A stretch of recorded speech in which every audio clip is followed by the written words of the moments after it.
Let's take a look at what's making the front pages here today. Well, the growing food shortages being reported across the UK. You will have experienced it yourself, no doubt. Consumer editor Claire Barrett is here. I thought I was going mad the other day. You know, went into the supermarket to make this hidden veg sauce that I make. I mean, I couldn't find peppers. There was one courgette left. I mean, just this empty. What's going on? So what's causing this is supply chain disruption, our old friend from the beginning of the pandemic. But this time it's affecting seasonal vegetables that we're not growing here, the ones that we're importing from places like Southern Europe and Northern Africa, lettuces, tomatoes, peppers, cucumbers, just as you said. Now, there's been very frosty weather a couple of weeks ago, which has affected the harvest. So there's now a gap in supply because it's colder, so it's been taking longer to grow these vegetables. And they can't get them over here. You know, that is climate change. The effect of climate change. But then also, energy prices being so high, normally UK farmers would be growing these kind of things in greenhouses over the winter so that we would have our own produce to fall back on.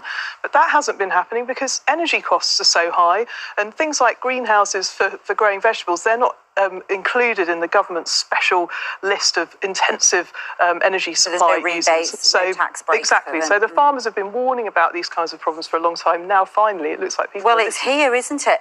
Any indication from farmers or from supermarkets about how long this glut will go on for? Well, the supermarket bosses are telling people not to panic, that it should be not sure people panic over a bit of lettuce, a couple of weeks. I don't think we're going to see the kind of the loo roll scavenging that we saw, just because these are fresh foods. You can't keep them for more than a few days. So they're saying it could go on for a few weeks, but inevitably people are saying, are we going to see price rises? You pay more for imported fruit and vegetables at this time of year anyway, and if there's a shortage, could that lead to price rises? Who knows? But I would stress to people, you can still buy tinned tomatoes, you can still buy frozen vegetables. It does make your salad quite soggy if you pour a tin of chopped tomatoes over your, Well, I mean, lots of people are saying we should pay more respect to the seasons. We should eat food that's in season rather than be paying to import it in plastic halfway around the world. But that's the situation, and it's yet another thing that we're having to deal with in the cost of living crisis. And it's interesting, isn't it? Because we've been talking about, we heard Joe Biden talking yesterday about our,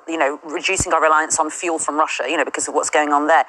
We are increasingly thinking, aren't we? We've got to start supplying our own, encouraging British farmers to grow things and making it profitable for them, because otherwise we will end up being a hostage to fortune, won't we, about the weather and the climate in other countries. Yeah, and I think any government minister looking at shots of shelves like this, we need to listen to our farmers and talk to them about being more self-sufficient. It's fruit and vegetables now. It was eggs a few months ago. What's it going to be next? With avian flu, yeah.